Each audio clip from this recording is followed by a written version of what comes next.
tenggat waktu ada sampai tanggal 20 Maret.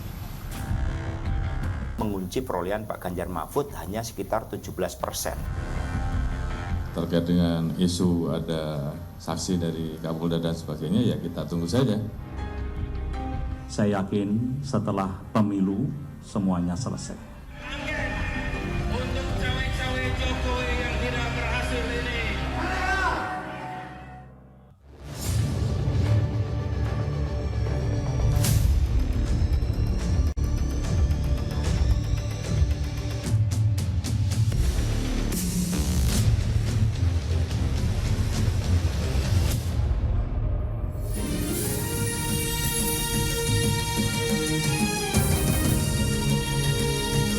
Disiarkan langsung dari studio MNC Conference Hall iNews Tower Jakarta. Inilah Rakyat Bersuara bersama Aiman Wicaksono.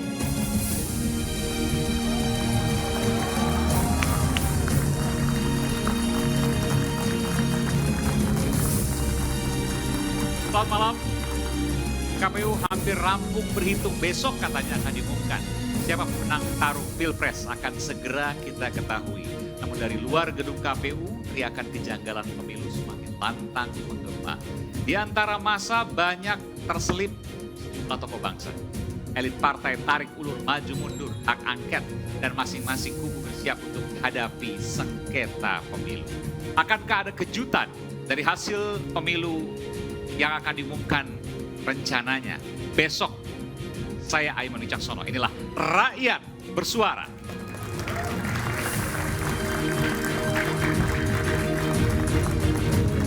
Saya akan undang narasumber saya pada malam hari ini. Yang pertama akan saya panggil Bung Effendi Ghazali, Prof. Effendi. Apa kabar, Bung Effendi? Prof. Egi. Pakai mic, oke, silakan. Ya, kabarnya baik sekali malam ini dan sekali lagi saya datang ke acara ini satu-satunya acara yang pembukanya pakai musik disco tadi ya. Lampu. Oke. Tapi bukan ada disco tertentu kan? Oh jelas. Disco gemoy misalnya bukan itu. Akan menjelang itu kan pengumuman besok. Jadi diskonya malam ini. Ada yang udah senyum-senyum tuh. Sampai subuh nanti kan masih disco lah. Oke, kalau gitu kita panggilkan sekarang. Oh, ya. Bung Emmanuel Ebenezer. Wih. Ini pakai mic. Ya. Emmanuel Sitorus tepatnya. Baik Bang, silakan. Oke. Lalu kita panggilkan Bung Roy Suryo. Silakan duduk. Oke. Bebas.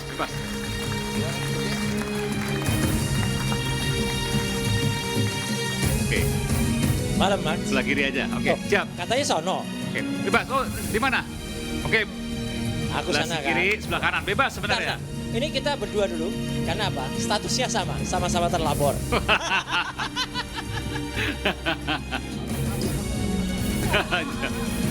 Lalu kemudian saya panggilkan Babe Haikal, ya, pendukung pasangan Prabowo Gibran. Ya. Iya, samping ya, silakan. Dan masih ada satu lagi sebenarnya, Refli Harun yang masih di jalan.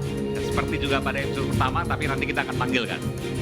Tapi sebelum nanti kita tunggu Refli Harun, ini last but not least.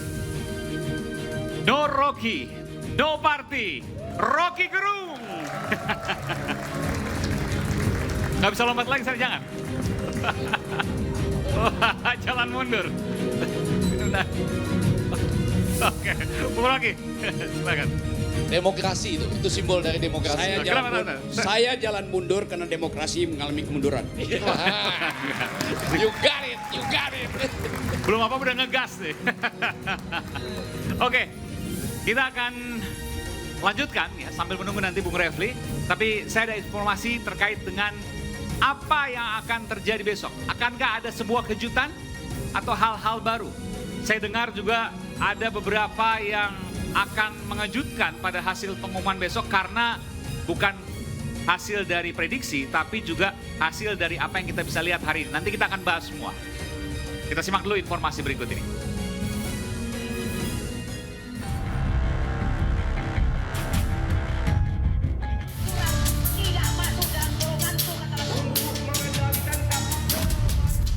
Komisi Pemilihan Umum hampir merampungkan rekapitulasi suara nasional pemilu 2024. KPU akan langsung mengumumkan penetapan hasil pemilu 2024 setelah 38 provinsi rampung rekapitulasi nasional. Sementara itu, batas akhir penetapan hasil pemilu ialah 20 Maret 2024. Tenggat waktu ada sampai tanggal 20 Maret. Nah, kalau rekapitulasi selesai, maka kita bisa lanjutkan proses berikutnya untuk penetapan. Menko Polhukam Hadi Cahyanto menerangkan jelang penetapan KPU, eskalasi unjuk rasa terkait sengketa pemilu 2024 terbilang kondusif. Saya yakin setelah pemilu semuanya selesai. Semuanya akan selesai, akan kembali lagi. Biasa pesta demokrasi, hangat-hangat itu ada. Hangat, kalau nggak hangat bukan demokrasi. Ya. Kalau nggak hangat itu pesta pernikahan. Kapolri Jenderal Listio Sigit buka suara terkait dengan kabar salah satu Kapolda yang akan menjadi saksi kecurangan pemilu. Posisi kami, apalagi terkait dengan isu ada saksi dari Kapolda dan sebagainya, ya kita tunggu saja. Apabila memang betul ada melanggar, ya kita proses. Sementara itu masing-masing kubu Capres-Cawapres bersiap menghadapi sengketa pemilu. Itu suatu algoritma untuk mengunci perolehan Pak Ganjar Mahfud hanya sekitar 17%. Jadi gilong. Ini sama dengan apa yang telah dinyatakan Bapak Khodari pada tanggal 5 Januari yang mengatakan perolehan Ganjar Mahfud itu hanya 17%. Gilong.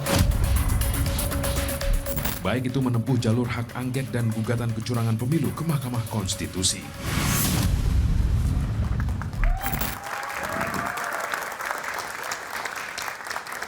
Saya langsung menuju ke Bung Roy Suryo. Bung Roy, tadi disebutkan, ya saya tadi juga menyaksikan apa yang disampaikan oleh Mas Hasto, Sekjen PDI Perjuangan. Ini kita belum bicara soal pengumuman, tapi kita bicara soal menuju pengumuman. Akankah ada kejutan? Kejutan termasuk soal hasilnya, soal kemudian langkah selanjutnya dan sebagainya. Apakah 3 hari nanti akan ada pendaftaran ke Mahkamah Konstitusi, ataukah akan ada hak angket, nggak tahu, wallahu alam gitu ya.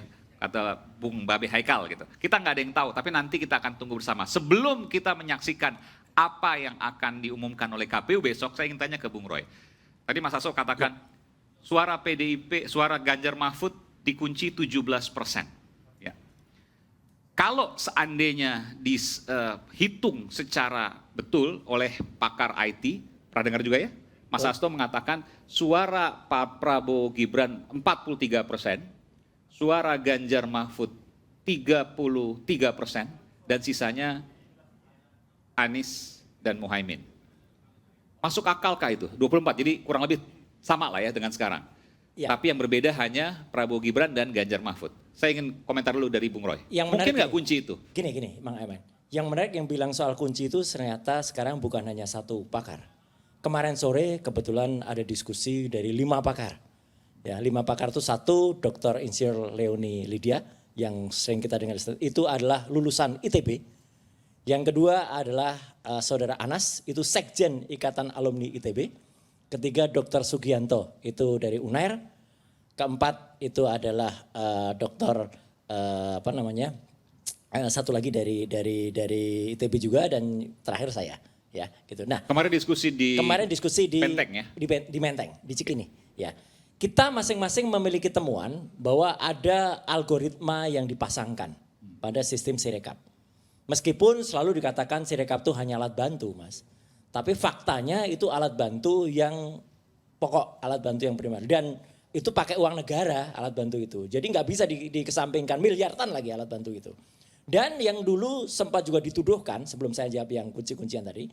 Yang dituduhkan saya dulu sempat menebar hoax bahwa si KPU itu menggunakan cloud server di Singapura, bahkan mau dilaporkan. Alhamdulillah Gusti Allah Subhanahu wa taala tidak sare.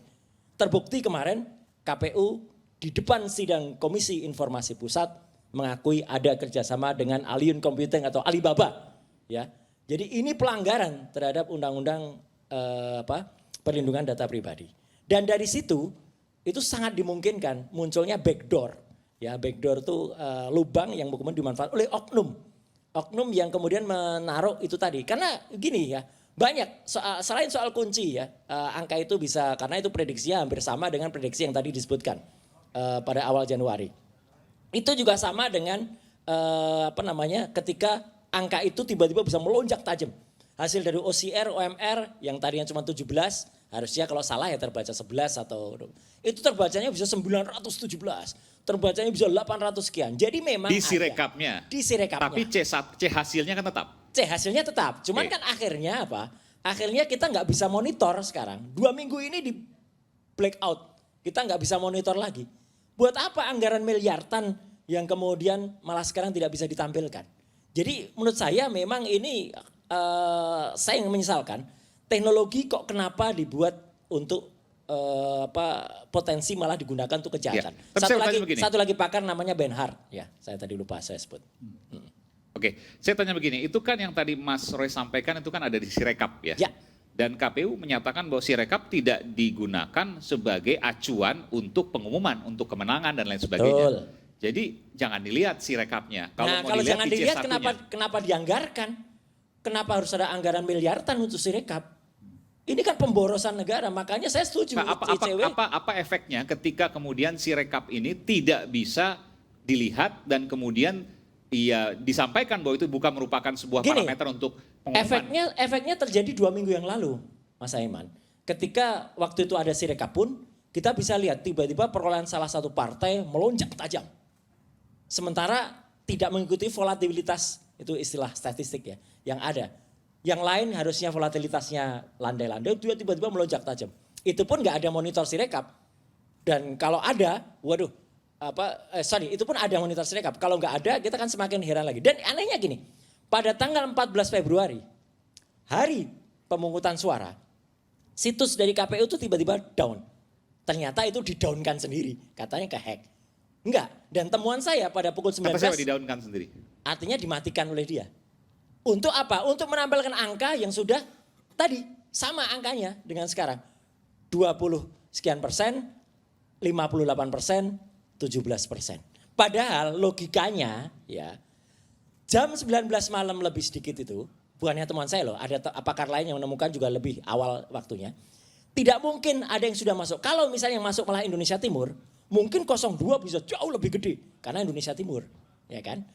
Tapi kalau yang masuk itu Aceh, mungkin 01 yang lebih tinggi. Kalau itu yang masuk misalnya Bali, mungkin saja misalnya 03 yang lebih tinggi. Jadi kan ini tiba-tiba angka itu sudah fix segitu. Nggak pernah berubah Mas.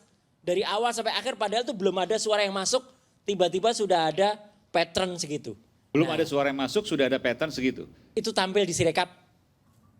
Ini fakta. Silakan. Enggak, tampilnya jam berapa? 19 lebih 36, ada pakar lain yang mengatakan 19 lebih 22. Nah, ini di tanggal 14 itu ya? Tanggal 14 Februari. Artinya semua ini nanti bisa dibawa ke angket dong ya? Oh iya, iya betul. Tapi kan Mas Roy bukan partai politik. Aku bukan partai politik. Enggak, tapi bisa tampil sebagai ahli yang seperti itu kan? Ya, dan bukan cuma saya, Bang Eki. Enggak, karena saya tuh dari dulu ya misalnya, izin nih Pak pembacara. Itu kan saya agak ragu juga, Anda waktu bilang peserta debat itu dibisikin oleh orang lain. Ini jangan-jangan Anda jawab juga dibisikin oleh orang lain. Apa nggak boleh saya pakai alat bantu? Coba misalnya, ada nggak alat siapa bantu? Alat bantu? Siapa tahu saya pakai alat bantu kayak gini. Okay. Ini alat yang bisa, ini alat yang memungkinkan untuk ada orang lain di situ. Mas Roy, sebentar. Ada yang bisikin Mas Roy? Siapa tahu ada, ya kan? Siapa tahu saya tadi ngomong lancar tadi bisa dibisikin, itu bukan suaranya RS. Ya, itu buat apa Mas Roy pakai itu? Ini memang speaker untuk feeding seseorang. Jadi kalau Mas Aiman tuh pakai di telinga situ, ya, itu model kuno itu pakai kabel itu. Ya, akhirnya harus ganti dong. Yang agak modern dikit pakai bantal di belakang itu loh. Itu agak modern dikit itu. Ya. Nah ini yang paling modern lagi. Ini yang wireless. Taruh di sini nggak kelihatan kan? Nah di balik jaga. Jadi Bang Egi ini pintar banget nih nebak saya pakai feeding. Enggak lah, kelihatan Anda seperti apa namanya? Seperti dipandu ya. Lancar banget gitu ya. Oke. Baik, kita berikan dulu. Saya ingin ke Bung Haikal Hasan, Babe Haikal. Babe tadi sebutkan ada banyak yang kemudian disampaikan oleh Mas Roy dan itu kejanggalan. Sudah disampaikan. Apa komentar dari Komentar saya begini. Mas Roy ini kan ahli IT. Ya jangan terlalu malu-maluin juga sebagai ahli IT gitu. Kalau cuma 5 orang berkata di lock gitu ya, ada jutaan orang Mas Roy yang bilang kagak di lock.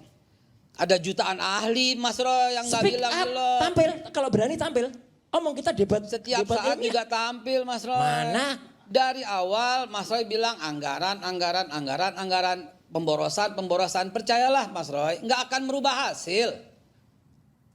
Nggak akan merubah hasil. Kalau soal siapa yang tadi bilang Januari, jauh-jauh hari saya udah bilang Pak Ganjar itu paling tinggi 17, 18. Saya udah bilang di Instagram 4 bulan yang lalu. Tahu dari mana tuh, Babe? Ada emang orang PAN, orang PKS, orang Gerindra, orang siapa yang pilih Pak Ganjar? Dugaan saya, asumsi saya. Angka itu dapat dari mana? Kan kalau angka dari itu PDIP. maksudnya? PDIP itu kan 19%. Oke. Kurang lebih 2% yang tidak memilih Pak Ganjar. Itu saya sebutin beberapa bulan yang lalu. Ternyata tepat. Apa itu artinya di lock? Oh, hitungannya seperti itu, 19%. Gampang saja gitu loh. Nggak ada yang pilih Pak Ganjar kecuali orang PDIP. Dan sebagian PDIP kita tahu nggak suka dengan Pak Ganjar. Sehingga saya berasumsi Pak Ganjar kurang lebih 17. Ada di Instagram saya 4 bulan yang lalu, 3 bulan yang lalu. Jadi gini loh. Jangan memainkan narasi-narasi curang. Kasihan kepada orang yang betul-betul mencintai 02 dan tidak curang. Saya mau kasih gambaran sama semua teman-teman begini ya. Biar adil nih pikirannya, Kesalahan satu orang tidak boleh disalahkan kepada semua orang. Ini asumsi, bukan, ini fakta. Saya akan menceritakan 1 menit kisah seorang wanita di zaman Madinah. Ditarik jilbabnya oleh seorang Yahudi ketika wanita itu belanja di warung Bani Kainuqa. Bani Kainuqa ini Yahudi dan rupanya si Yahudi ini menarik jilbab si wanita dan terbukalah auratnya. Apa yang dilakukan Nabi Muhammad? Apakah menyalahkan semua Yahudi? Tidak. Siapa yang disalahkan? Yang tarik doang. Ini kalau mau jujur, kalau mau sebentar. Ini kalau mau saya ceritain yang sebenarnya ya. Saya baru ngangkat mic sudah sebentar ya. Nih satu, yang kedua. Ingat waktu kasus pembakaran bendera oleh Banser di Garut. Kebetulan saya yang diutus.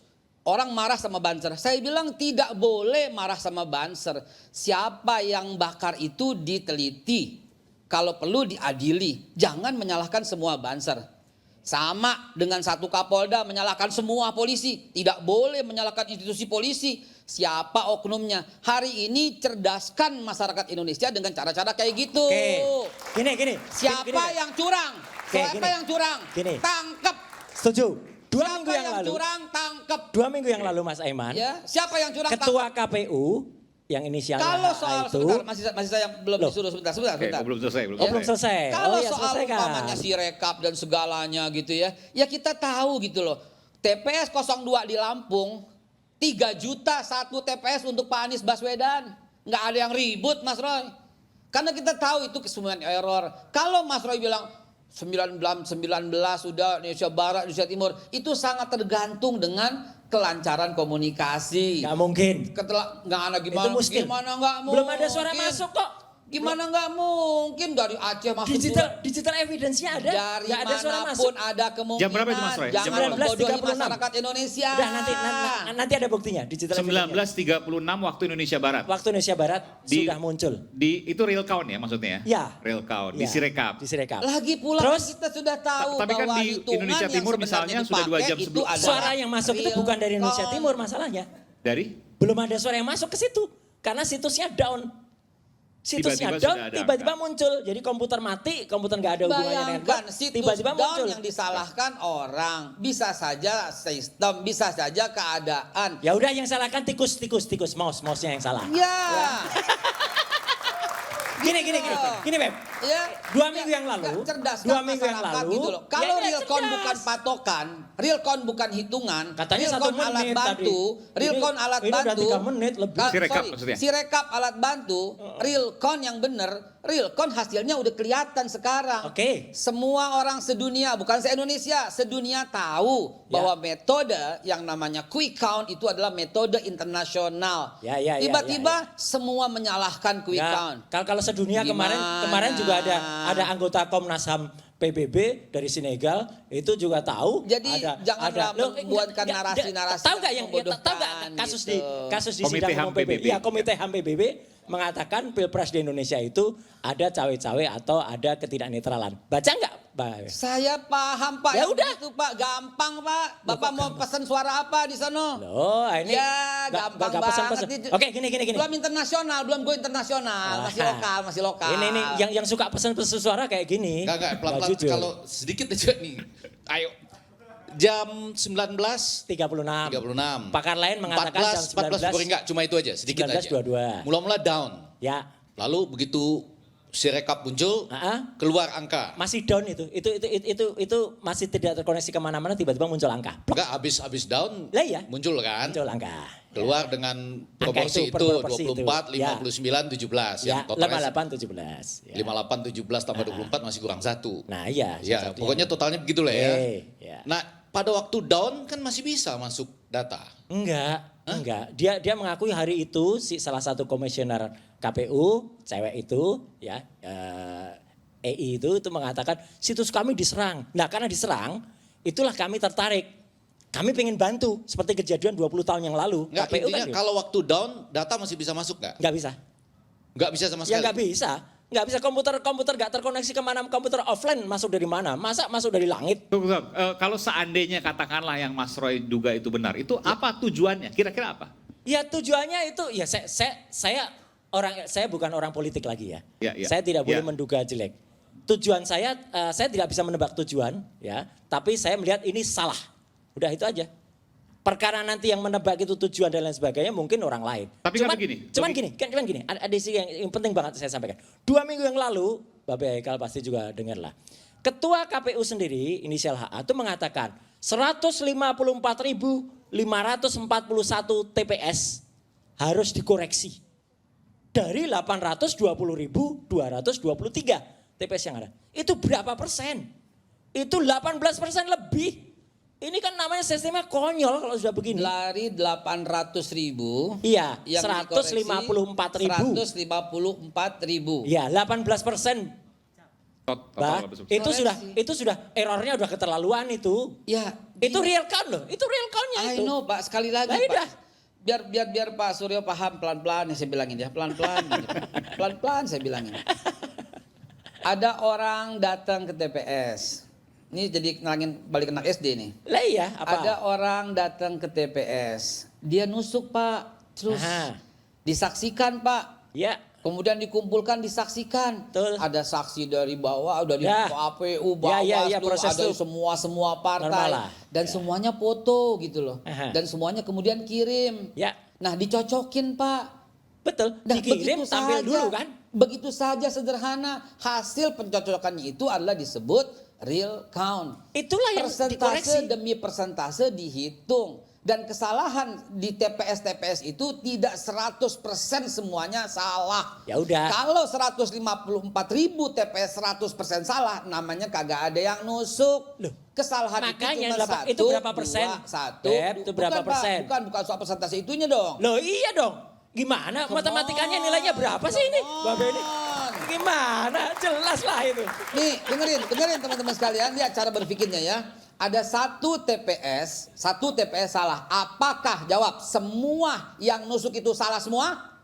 Ya enggak, ini lain logikanya jangan dibalik-balik. Bukan dibalik-balik. Kenapa? Karena kesalahan 18% itu bukan kesalahan 18% yang nusuk. 18% itu TPS salah, artinya kan deviasinya ada penggelembungan misalnya atau apapun, ya kejanggalannya kan luar biasa. Angkanya itu yang disampaikan Mas Roy. Bukan dikatakan ini ada kesalahan 18%, berapa persen, bukan seperti itu bahasanya.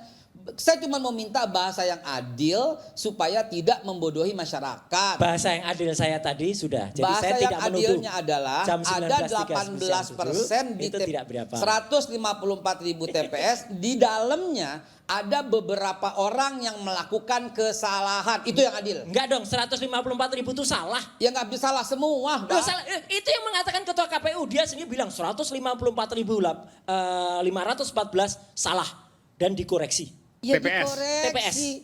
Dikoreksi, bukan 154.000 TPS salah semua. Salah semua TPS. TPS-nya. Gimana sih? Ya, kalau itu sudah dinyatakan salah. Oke, nanti kita akan kembali saat lagi. Saya tahu Bung Rocky mau ngomong, tapi saya tahan dulu. Pas lagi kita akan kembali, tetaplah bersama kami di Rakyat Bersuara.